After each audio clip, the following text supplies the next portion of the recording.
Tax, the worst tax of all, the inflation tax. The inflation tax. We know what that is. Man. It's when the government wants to take and spend more of your money, but they don't want to be accountable for raising the cash the honest way.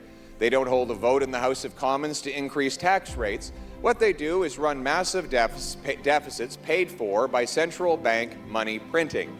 Flooding the economy with easy cash might seem like a lot of fun in the short run. It's kind of like taking a big old vacation to Vegas on your credit card. It's fun while it lasts, but of course the bill comes soon enough. But when they print all that money, here's what happens.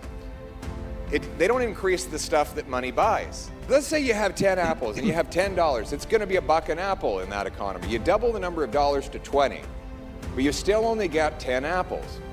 You're not twice as rich. It's just that each apple now costs twice as much. So the Liberals increased the money supply from $1.8 trillion to $2.5 trillion. That's an increase of 40% during a time period when the real economy grew by 4%.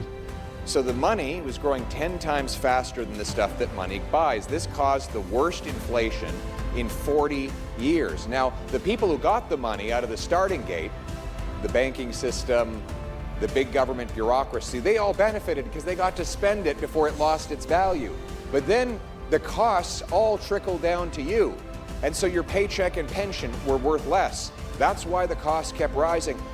Trudeau did this all with Mark Carney's enthusiastic advice. Carney said if we didn't print money, we'd have deflation. His worry was that prices might actually go down. God forbid things become more affordable. Ridiculous. But that's how the inflationist Liberals think.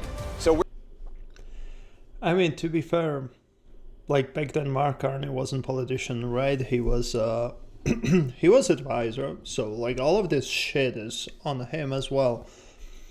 But again, that's what I keep saying, that it's the biggest issue about Mark Carney, because he owns, or he used to own, the investment firm. So obviously all of this was good for him. He acted in his own interest, and he acted in his own interest as an advisor, which is ridiculous. And how should we believe that he's not going to do exactly the same thing as a prime minister? And so far, he didn't give us many examples that it's going to be different, right? Like, he's been in power for what, month and a half? What did he do? Just focused on election rather than solving the issues. And he claims that he is such a big problem solver.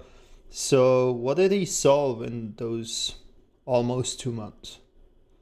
Like, he wants the mandate from us. He wants us to give him power. But right now he has that power and he's not doing anything. And like, this plan is just crazy. And how to prevent it? Just restart our economy. Again, like, we've heard it on this channel so many times, what's Pierre Poilievre's plan, right? And I agree with it. Call me biased. Yes, I'm not happy with Canada, how it looks right now, this past 10 years. So obviously, I am biased. I want Conservatives to win, even though we're running on the promise right now. But this promise is still better than the experience we had this past 10 years, this past 5 years with Liberals. So yes, I'm willing to put my faith in Pierre Poilievre's promise. But anyway, what can we do against this inflation, right? Why should we print more money when we have so much natural heritage, so much energy that we can unleash, like the oil and gas, having new trade deals with Europe, Asia, pipelines that will allow us to have these trade deals, LNG plants that will help us make more money. Like all of this, right? We don't need to print money. We don't need to cause more inflation. Like, we need to help the Canadians. And you think the inflation will help anyone else then? Oh, wait, who? Mark Carney and Brookfield. Again, his own freaking interest. Here's how we're going to get rid of the inflation tax. We have to stop the out-of-control spending in Ottawa that causes it in the first place. That's another thing. Yeah, like to me, it's just ridiculous how much we pay just for the federal government and then provincial government. Like for what? So they can send it outside of the Canada? Because the tax money is obviously not helping us, the citizens or permanent residents or just people living in Canada. Like we pay these crazy high taxes. To what end? Like, do you see any improvement around? Do you see government actually trying to help us somehow? I don't. What you doing, doggo? Not even my doggo agree with Carney.